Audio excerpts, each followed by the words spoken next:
आजकल online shopping तो बहुत आम हो चुकी है और आप ये जानकर शायद हैरान हो जाएंगे कि इंडिया में ऑनलाइन शॉपिंग की मार्केट 2024 के एंड तक 44,000 बिलियन की होने वाली है ना हैरानी की बात। लेकिन इसमें भी स्कैमर्स ने फ्रॉड करने के तरीके निकाल लिए हैं, जो कि है फेक डिलीवरी स्कैम्स। और आज हम इसी के बारे में बात करने वाले हैं कि कैसे ये ऑनलाइन शॉपर्स को परेशान करता है। ई कॉमर्स वेबसाइट्स ने तो डिलीवरीज को सिक्योर करने के लिए अपनी तरफ से ओटीपी वेरिफिकेशन की एक लेयर ऑलरेडी लगाई है, बट इस ओटीपी वेरिफिकेशन को भी स्कैमर्स अपने फायदे के लिए इस्तेमाल करके लोगों के बैंक अकाउंट्स खाली करने में लगे हैं। सुनकर आप भी चौंक जाएंगे कि कैसे। आज मैं आपको यही समझाने वाली हूँ कि आपको फेक पार्सल डिलीवरी वाले स्कैम्स को कैसे स्पॉट करना है और इनसे अपने आप को कैसे बचा कर रखना है। ये स्कैम काम कैसे करता है। इसमें स्कैमर्स आपके घर में डिलीवरी एजेंट बनकर आते हैं और बड़े बड़े ई कॉमर्स कंपनीज का नाम लेकर कहते हैं कि आपका पार्सल यहाँ से आया है, जिसके लिए आपको ओटीपी देना पड़ेगा।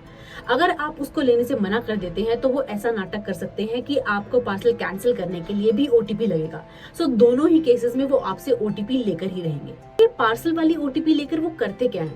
एक्चुअली में ये पार्सल की ओटीपीज नहीं होती हैं। ये ऐसे मैसेजेस आपको भेजते हैं जिसमें शायद हो सकता है कोई लिंक हो जिस पे आप क्लिक करें और कहें कि इस पे जाकर आपको ओटीपी दिखने वाला है, और वहां से वो आपका फोन क्लोन कर सकते हैं।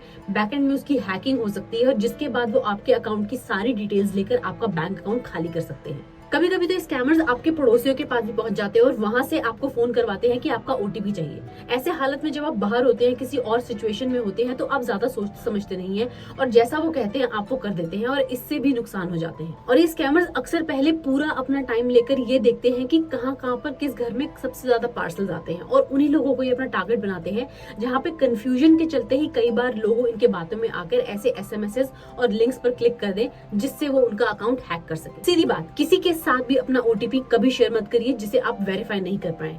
अपना गोल्डन रूल बना लीजिए इसे, क्योंकि ये आपकी बहुत ही सेंसिटिव इन्फॉर्मेशन है। पार्सल एक्सेप्ट करने या उसे कैंसिल करने, दोनों ही केसेस में जब आपसे ओटीपी मांगी जाती है, उससे पहले आप अपने ऑर्डर हिस्ट्री में जाके ये चेक कर लीजिए कि आपका कोई पार्सल आने वाला भी है या कोई ऑर्डर आपने किया भी है या नहीं।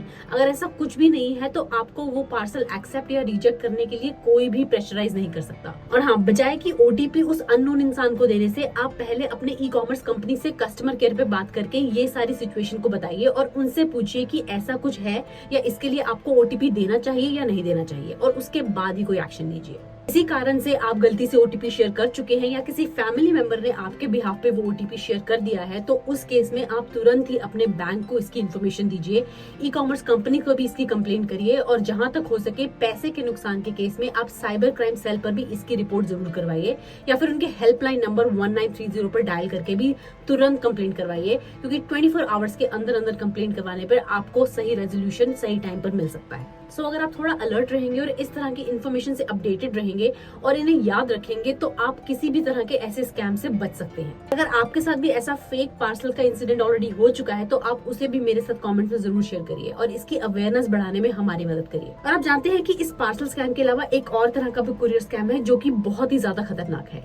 इससे ना सिर्फ आपके पैसे का नुकसान होता है, बट बहुत ज्यादा आपका रेपुटेशन लॉस भी हो सकता है। अगर आप इसके बारे में नहीं जानते हैं तो इस नेक्स्ट वीडियो को देखना बिल्कुल मत भूलिए, क्योंकि इसके बाद आप अपने फैमिली को ऐसे किसी भी फ्रॉड से बचा सकते हैं ताकि इसका नेक्स्ट विक्टिम आप ना बने।